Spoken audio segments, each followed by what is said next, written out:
नमस्कार दोस्तों, बहुत बहुत स्वागत है आपका अपने चैनल टीचर एजुकेशन 360 में।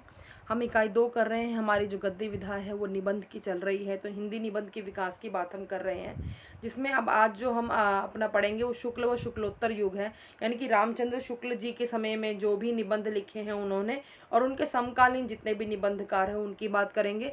साथ ही शुक्लोत्तर युग यानी कि शुक्ल जी के बाद के जो निबंधकार हैं उनकी बात करेंगे। तो दोनों आज जो है हम युग जो है इसमें पूरे कर देंगे।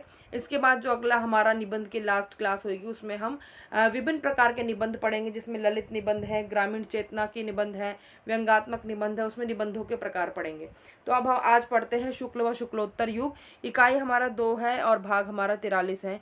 तो आचार्य रामचंद्र शुक्ल जी कहते हैं कि यदि गद्य कवियों या लेखकों की कसौटी है तो निबंध गद्य की कसौटी है। यानी कि अगर लेखकों और कवियों की जो है अगर एक प्रकार से उनकी परीक्षा ली जाए तो उनका जो है गद्य जो वाला भाग है वो देखा जाएगा, वो उनकी कसौटी जो है उस पर खरे उतरते हैं कि नहीं उतरते।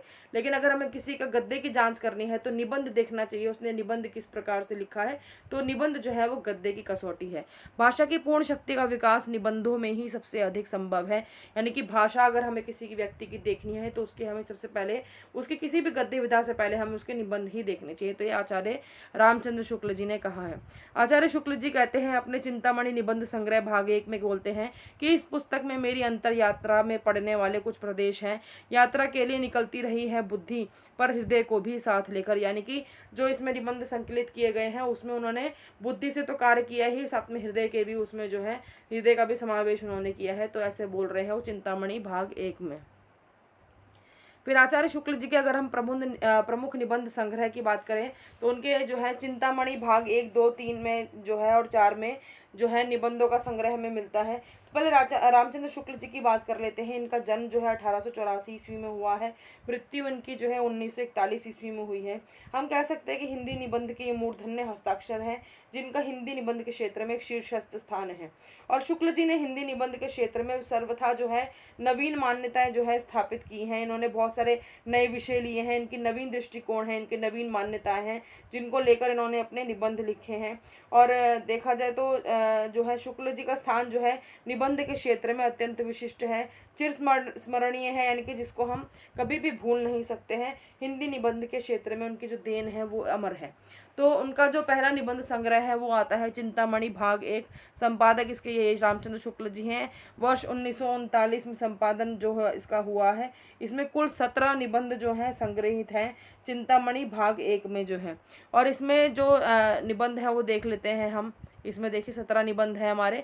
और निबंध अब पढ़ते हैं। इसमें निबंध है भाव या मनोविकार, उत्साह, श्रद्धा और भक्ति, करुणा, लज्जा और ग्लानि, लोभ और प्रीति, घृणा, ईर्ष्या, भय, क्रोध, कविता क्या है, जो कि बहुत ही इम्पोर्टेंट है एक निबंध इनका। कविता क्या है, भारतेंदु हरिश्चंद्र, तुलसी का भक्ति मार्ग, मानस की धर्मभूमि, काव्य में लोक मंगल की साधनावस्था, और साधारणीकरण और व्यक्ति वैचित्र्यवाद और रसात्मक बोध के विविध रूप। तो ये 17 निबंध जो हैं इनके संकलित हैं चिंतामणि भाग 1 में। जो इसमें 10 निबंध हैं वो तो मनोभाव से संबंधित हैं। बाकी जितने निबंध बचते हैं इसमें 17 निबंधों में वो आलोचनात्मक प्रकार के निबंध हैं, यानी कि उसमें आलोचना की गई है। और मनोभाव से संबंधित जो 10 निबंध हैं इन 17 में से, वो उसमें हमें उत्साह, श्रद्धा, भक्ति, करुणा, लज्जा, ग्लानि, लोभ और प्रीति, घृणा, ईर्ष्या, भय और क्रोध इत्यादि हैं। इनमें जो मैंने आपको पढ़ कर सुनाया है तो ये मनोभावों से संबंधित हैं। तो हम कह सकते हैं कि जो प्रथम खंड है चिंतामणि का, उसका प्रथम निबंध जो है वो भाव या मनोविकार है, जो भी हमने पढ़ा है। भाव या मनोविकार देख रहे हैं आप, इसका प्रथम निबंध है इसका। और यह निबंध जो है वस्तुतः 9 निबंधों की भूमिका स्वरूप है। और इस निबंध में शुक्ल जी ने बताया है कि शिशु में सुख और दुख की 2 मूल अनुभूतियां होती हैं, जो आगे चलकर जीवन के विविध प्रकरणों से जुड़कर कारण कार्य बोध के अनुसार अलग अलग भावों का रूप धारण करती हैं। तो इनके जो भाव और मनोविकार जो निबंध है इनका, वो बहुत ही बेजोड़ है और आज तक ऐसे निबंध जो है पुनः नहीं लिखे गए हैं। तो ये इनके जो है चिंतामणि भाग 1 की बात है। फिर आता है इनका चिंतामणि भाग 2, जिसके जो विश्वनाथ प्रसाद मिश्र जो है उन्होंने इसका संपादन किया है। और 1945 ईस्वी है इसका समय। और इसमें जो निबंध है हमारे हैं काव्य में प्रकृति दृश्य, काव्य में रहस्यवाद और काव्य में अभिव्यंजनावाद। इनके जो है जो इनके चिंतामणि भाग 2 के जो इनके निबंध हैं इसमें। इन निबंधों की अगर हम बात करें तो इन निबंधों में शुक्ल जी की दृष्टि और उनके चिंतन का क्षेत्र जो है काव्य पर रहा है। इसमें काव्य की बात की गई है। आलोचकों ने जो है शुक्ल जी के काव्य में प्राकृतिक दृश्य वाले जो निबंध हैं, जिसमें काव्य में प्राकृतिक दृश्य आपको यहाँ नजर आ रहा होगा, पहला वाला जो ये निबंध है इनका काव्य में प्रकृति दृश्य, तो इनकी बात है उसको श्रेष्ठ सैद्धांतिक समीक्षात्मक निबंध माना है। और इन निबंधों में जो है शुक्ल जी का काव्य शास्त्रीय चिंतन के निबंधकार के रूप में हमें दिखाई देते हैं। अब तीसरा देखते हैं, चिंतामणि भाग 3 आता है, जो कि नामवर सिंह जी इसके संपादक हैं। 1983 ईस्वी की बात करते हैं, तो डॉक्टर नामवर सिंह ने जो इसका संपादन किया है वो 1983 में किया है। और चिंतामणि फिर का चतुर्थ भाग आता है उसके बाद, जिसका संपादन जो है वो कुसुम चतुर्वेदी और ओम प्रकाश सिंह ने किया है। अगर पहले हम भाग 3 की बात करते हैं, चिंतामणि भाग 3 की बात, तो इसमें जो है 21 निबंध जो है नामवर सिंह ने संग्रहित किए हैं, जिनमें बुद्ध चरित्र और विश्व प्रपंच की मौलिक भूमिकाएं, प्रेम घन की छाया स्मृति, न्यू एन के लिटरेचर का साहित्यिक शीर्षक से अनुवाद जो है मुख्य हैं। और जो भाग 4 की बात करते हैं, इसमें 1902 से 1939 तक प्रकाशित निबंध है। कुल 47 निबंध जो है इसमें संकलित किए गए हैं, जिनमें अगर हम बात करें तो 11 निबंध जो हैं वो प्राचीन भारतीय इतिहास से संबंधित हैं, 3 जो है वो वैज्ञानिक निबंध हैं, 3 जो है राजनीतिक सामाजिक निबंध है, और 1 धर्म और विकास से संबंधित दीर्घ निबंध है, और क्रोची और विवेचन से संबंधित निबंध भी इसमें प्रमुख हैं। तो 47 निबंधों का इस प्रकार से जो है अलग अलग प्रकार के इसमें निबंध जो है उनका संकलन किया गया है इसमें चिंतामणि भाग 4 में। तो ये 4 भाग हैं इनके चिंतामणि के। आचार्य शुक्ल का जो चिंतामणि भाग 1 है उसको प्रथमतः यानी कि पहले उसको विचार वीथी नाम से सन 1930 में प्रकाशित हुआ था। विचार वीथी नाम था इसका। पहले चिंतामणि भाग 1 की बात कर रहे हैं। और जो इनकी कविता क्या है, निबंध है, वो बहुत ही इम्पॉर्टेंट निबंध है। अगर इसके बारे में मैं आपको कुछ बताऊं तो कविता क्या है, जो निबंध जो है इनके उसमें इसमें कविता के विषय में लिखते हैं रामचंद्र शुक्ल जी कि हृदय की इसी मुक्ति की साधना के लिए मनुष्य की वाणी जो शब्द विधान करती आई है उसे कविता कहते हैं। काव्य में लोक मंगल की साधनावस्था, जो इसके बाद का है उसके जो भाग 1 की बात हम कर रहे हैं उसमें ये सारे जो है इम्पॉर्टेंट निबंध हैं। इनका कविता क्या है, काव्य की लोक मंगल की साधनावस्था, तो काव्य में लोक मंगल की साधनावस्था, तो इसमें शुक्ल जी ने जो है बहुत ही ज़रूरी बातें जो हैं बहुत बताई हैं हमें। और इसमें आगे जो वाक्य हैं उनकी सूक्तियाँ हैं वो भी मैं इसमें क्लास में हम कवर करेंगे। तो कविता क्या है, जो निबंध है वो सरस्वती पत्रिका में सन 1909 में ईस्वी में प्रकाशित हुआ था। तो ये 2 इनके तथ्य हैं इम्पोर्टेंट, तो ये पता होना चाहिए हमें। उसके बाद आचार्य शुक्ल जी के प्रमुख कथन और सूक्तियों की बात करते हैं हम। तो आचार्य शुक्ल जी की जो सूक्तियाँ हैं और कथन जो हैं वो बहुत सारे हैं। इनके जो प्रसिद्ध कथन हैं वो हम कैटेगरी वाइज भी पढ़ सकते हैं। भाव या मनोविकार से संबंधित हैं, उत्साह से संबंधित इनके कथन हैं, श्रद्धा से संबंधित कथन हैं, श्रद्धा प्रेम से संबंधित कथन हैं, दया से संबंधित, भक्ति से, क्रोध से, भय से, लज्जा ग्लानि से, अभिमान से, और घृणा से, ईर्ष्या से, लोभ और प्रीति से। इस प्रकार इनके बहुत सारे कथन हैं। करुणा से संबंधित कथन हैं इनके बहुत सारे। और जिसमें कविता क्या है उसमें से भी, चिंतामणि में से भी है, इनके कवि कर्म से संबंधित हैं, लोक से, रसानुभूति से, साधारणीकरण से, भाव से, रस से, जीवन से, ज्ञान से, धर्म से। ये जो है 25 कैटेगरी है इनकी, जिसमें इतने प्रकार के कथन हैं कि अगर मैं क्लास बनाऊं उसके ऊपर कि आपको कथन नहीं बताऊं तो 2-3 क्लास बन जाएंगी, इतने ज़्यादा कथन हैं इनके आचार्य शुक्ल जी के। लेकिन जो इम्पोर्टेंट प्रमुख कथन सूक्तियाँ हैं वो मैं आपके लिए लेकर आई हूँ जो इन्होंने कही हैं। तो ये इसमें से ये प्रश्न आ सकता है कि कोई भी आपको कथन इसमें से दिया होगा और पूछ सकते हैं कि ये किसका कथन है। तो आचार्य शुक्ल जी के प्रमुख कथन में पढ़ते हुए चलती हूँ, आप आराम से सुने। श्रद्धा व प्रेम के योग का नाम जो है भक्ति है, इनका पहला कथन है। श्रद्धा का व्यापार स्थल विस्तृत है, प्रेम का एकांत, प्रेम में घनत्व अधिक है, श्रद्धा में विस्तार। तो इस प्रकार से जो है इनकी श्रद्धा से संबंधित, श्रद्धा व प्रेम से अगर हम बात करें तो श्रद्धा प्रेम से संबंधित इनके जो है ये कथन है। फिर लोभ सामान्योन्मुख होता है, प्रेम विशेषोन्मुख। करुणाशील और सात्विकता का संस्थापक भाव है। सामाजिक जीवन की स्थिति और पुष्टि के लिए करुणा का प्रसार आवश्यक है। बैर जो होता है वो क्रोध का आचार या मुरब्बा है, यानी कि किसी से अगर क्रोध का आचार या मुरब्बा बना लिया जाए तो वो बैर होगा, यानी किसी से बदला लेना। फिर यदि प्रेम स्वप्न है तो श्रद्धा जागरण है। जिस प्रकार आत्मा की मुक्तावस्था ज्ञान दशा कहलाती है तो उसी प्रकार हृदय की यह मुक्तावस्था रस दशा कहलाती है।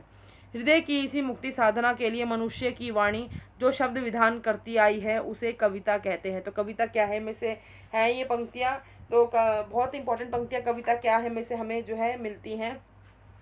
जैसे वीर कर्म से पृथक वीरत्व कोई पदार्थ नहीं, वैसे ही सुंदर वस्तु से पृथक सौंदर्य कोई पदार्थ नहीं।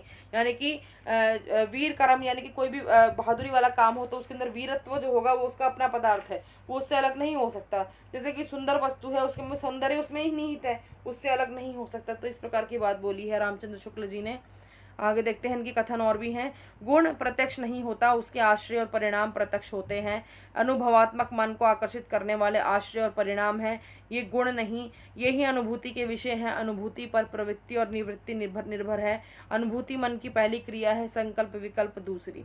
तो ये इनके कथन हैं। फिर लोक में फैली दुख की छाया को हटाने में ब्रह्म की आनंद कला जो शक्ति में रूप धारण करती है, उसकी भीषणता में भी अद्भुत मनोहरता, कटुता में भी अपूर्व मधुरता, प्रचंडता में भी गहरी आर्द्रता साथ लगी रहती है। विरुद्धों का यही सामंजस्य कर्म क्षेत्र का सौंदर्य है, जिसकी ओर आकर्षित हुए बिना मनुष्य का हृदय नहीं रह सकता। तो ये बहुत इम्पॉर्टेंट इनकी जो है पंक्तियां हैं, जो अलग अलग हम कह सकते हैं अलग अलग प्रकार के जो संबंधित विषय हैं, जैसे मैंने अभी बहुत सारे आपको पढ़ के बताए हैं, तो उनसे संबंधित जो विषय हैं उनसे संबंधित ये पंक्तियां हैं बहुत सारी।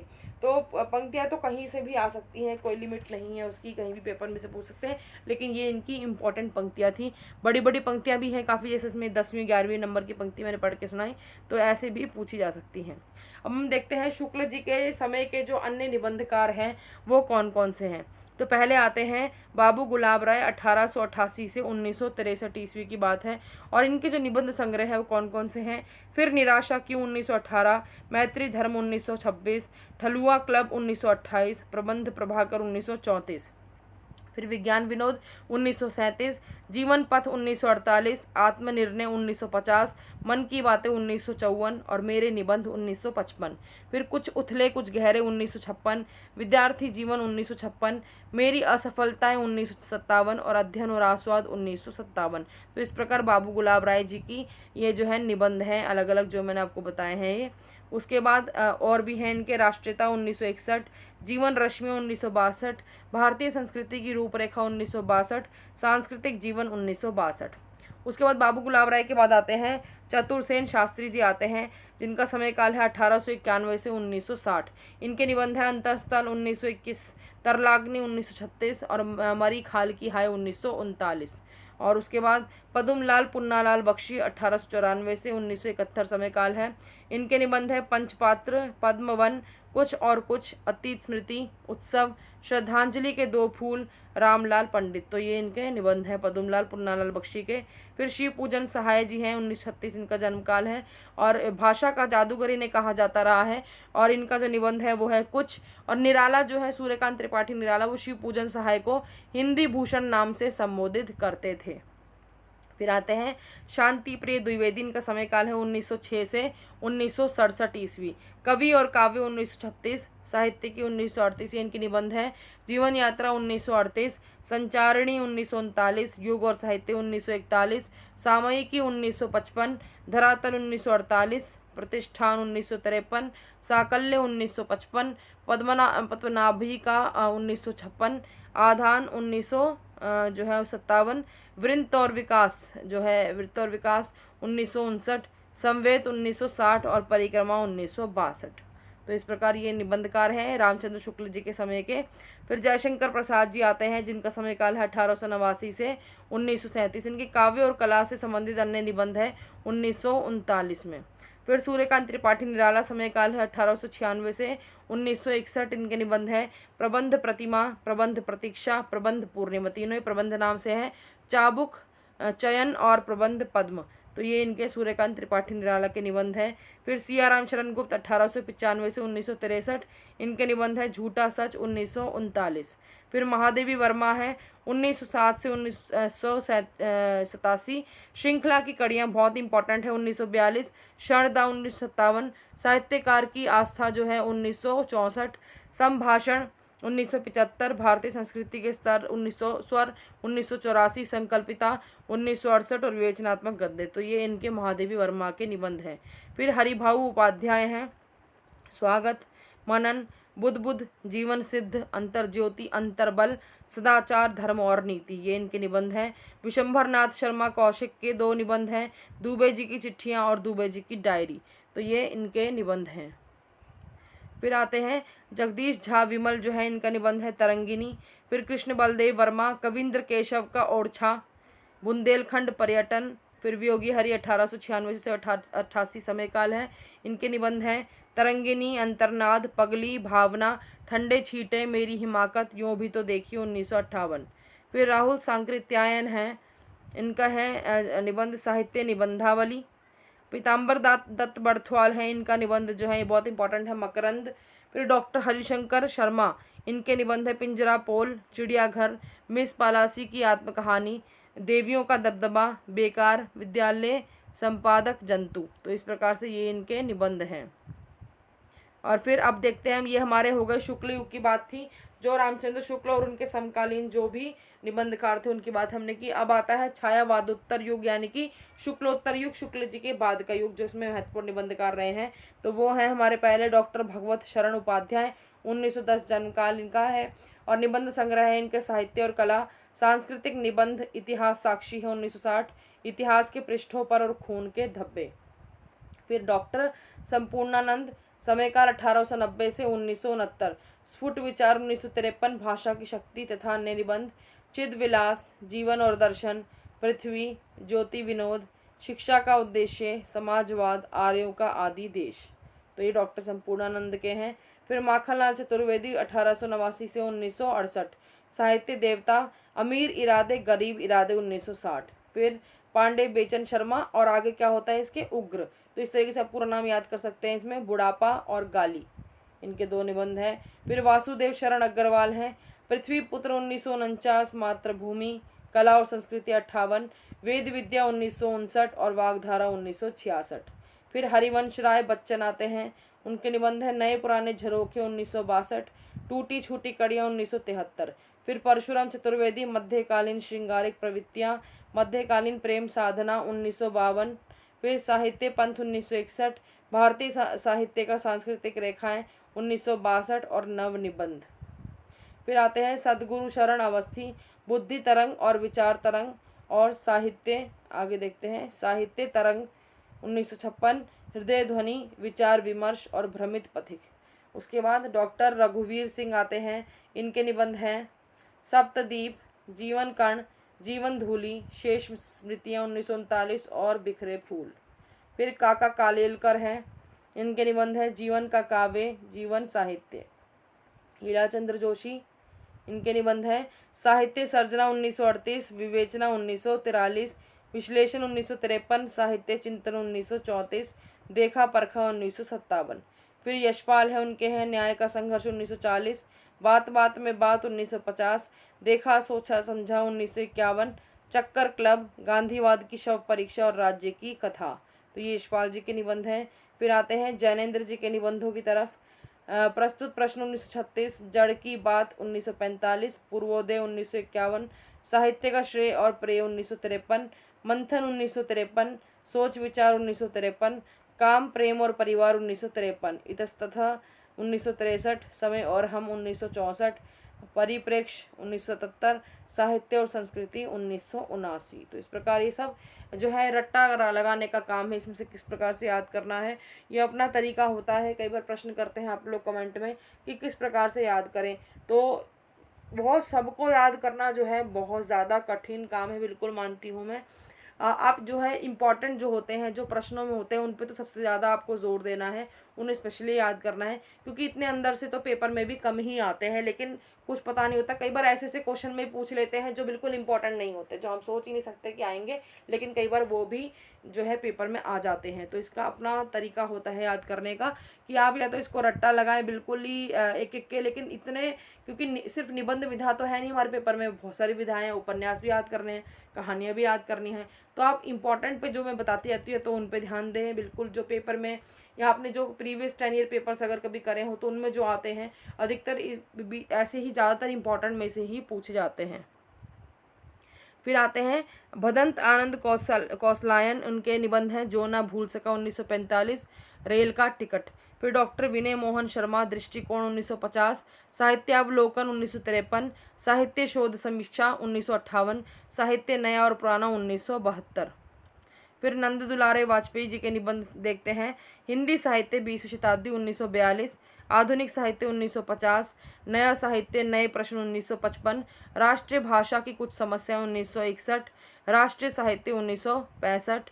फिर नई कविता 1976, रस सिद्धांत 1977, हिंदी साहित्य का आधुनिक युग 1978, आधुनिक साहित्य सृजन और समीक्षा 1978, और रीति और शैली। तो इस प्रकार ये नंद दुलारे वाजपेयी जी के निबंध हैं।